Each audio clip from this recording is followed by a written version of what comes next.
Now you know what kettlebells are all about, and you know just why they're so incredibly powerful.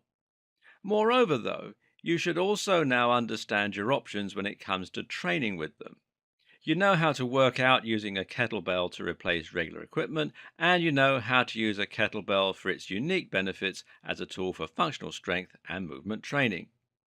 This means you now have enough of a foundation for us to start putting all that into practice with some programs that will help you build strength, lose weight, and gain more explosive power. Before we get into that, let's first look at the diet aspect. Now, this is not a diet video, but we will provide you with enough basic information so you can back up your training with the right diet to match your goals. Food has two basic roles. It is at once a fuel source and a source of raw materials. You're going to use food in order to provide your body with energy so that you can go about your day, train, and generally exert yourself. But you're also going to provide your body with food that it can use to make repairs, to help you grow, and to help you adapt. Proteins are used to create muscle tissue, neurotransmitters, and enzymes. Vitamins and minerals help to support your immune system, strengthen your bones, etc. In terms of fuel, you need to identify your goals and then eat accordingly.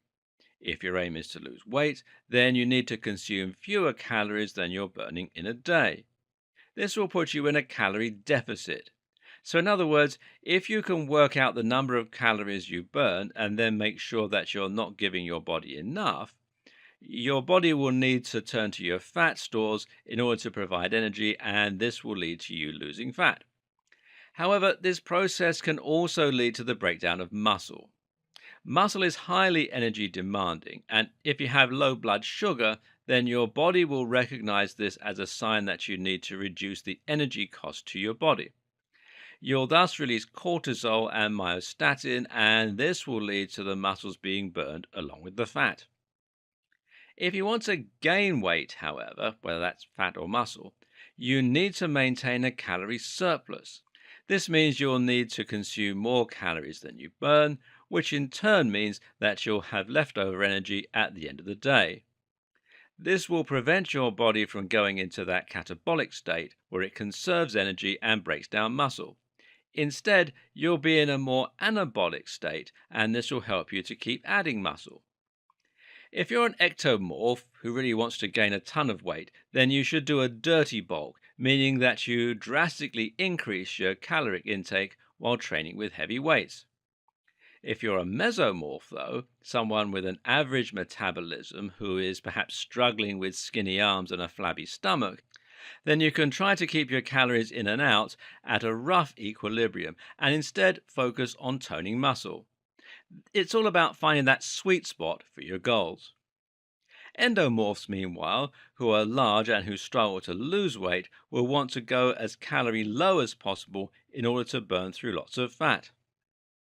To work out how many calories you burn in any given day, you will need to calculate your AMR, or active metabolic rate. You can find lots of online calculators that will do this for you, and they only require that you enter your height, age, weight, etc. Another option is to wear a fitness tracker, which will also need that data, and then use this in conjunction with your activity levels and heart rate throughout the day. To measure the calories coming in, meanwhile, you can either keep a constant record by using an app like MyFitnessPal or even a notebook, or you can roughly work out the calories in your most regular meals and use this to generate a rough estimate. Either way, increase the number to gain weight and lower it to lose it. To get a rough idea, the average AMR for men is 2,500 and for women it's 2,000. If you're really unsure about calculating your AMR and calorie intake, just try to keep it below these figures to begin with and see how you progress. As well as monitoring calories, you may also need to think about where your calories are coming from. This is what we call macros or macronutrients. Here, the goal is to make sure you're getting your food from the right sources, and there's a lot of debate over how much this matters and what the correct course of action is. One thing that is proven, although some people still don't believe it, is that you need to be consuming 1 gram of protein for every 1 pound of body fat. This is because our body gets its amino acids from proteins, and amino acids are what it uses to create muscle tissue. You need protein because it literally serves as the building block for your muscles. Otherwise, it's like trying to build a Lego castle without Lego. So, if you weigh 170 pounds, you need to be eating 170 grams of protein. Seeing as 1 gram of protein is 4 kcal, this will instantly have taken up a fair proportion of your allowance in terms of calories. That is 680 calories, and this is likely going to be higher seeing as few sources of protein are so lean that they don't contain any additional calories. A piece of chicken, for instance, will also contain fat. The good news is that protein doesn't convert readily into fat, so whether you're trying to lose weight or gain it, increasing your protein intake is a good option. Using protein shakes is fine, but there's actually no need if you can get the necessary amount from your diet. Eggs are a very healthy source, so is tuna and chicken. Next up are your carbohydrates. Carbohydrates provide us with the most readily available form of sugar and energy, and this is slightly less likely to be stored as fat compared with actual fat. Meanwhile, carbohydrates are again 4 kcal per gram and are handy for keeping yourself in an anabolic state. The problem is that for weight loss, carbohydrates, and specifically simple carbs like cake and bread, can cause a sudden spike in blood sugar that leads to a sudden spike in energy, followed by a trough and an intense hunger. Moreover, a spike in the blood sugar will eventually lead to other problems like an increased likelihood of fat storage, otherwise known as lipogenesis. Basically, if the body gets a sudden dump of sugar, then it will have nothing to do with it other than to burn through it quickly or to store it as fat. The problem here is that simple carbs are too quickly absorbed by the body and release their sugar at once. Fat is superior in this regard because it's more slowly digested and thus will release energy more slowly into the bloodstream. This steady trickle of energy means you can keep exerting yourself without tiring out and means you won't be left with a sudden sugar surplus that needs to be stored as fat. Fat is also useful for aiding with the absorption of nutrients, and it's actually what the body uses to make testosterone, so it's a necessary inclusion in your diet as well. And, contrary to belief, fat is not bad for your heart. This belief was based on old studies that have since been debunked and disproven. The only problem with fat? It contains 9 calories per gram instead of 4, so you can afford to eat a lot less without breaking through your calorie goal. What's more, the slow release is not as useful for providing immediate energy when you're feeling low, and it's not as useful for keeping you in an anabolic state. A halfway house are complex carbs.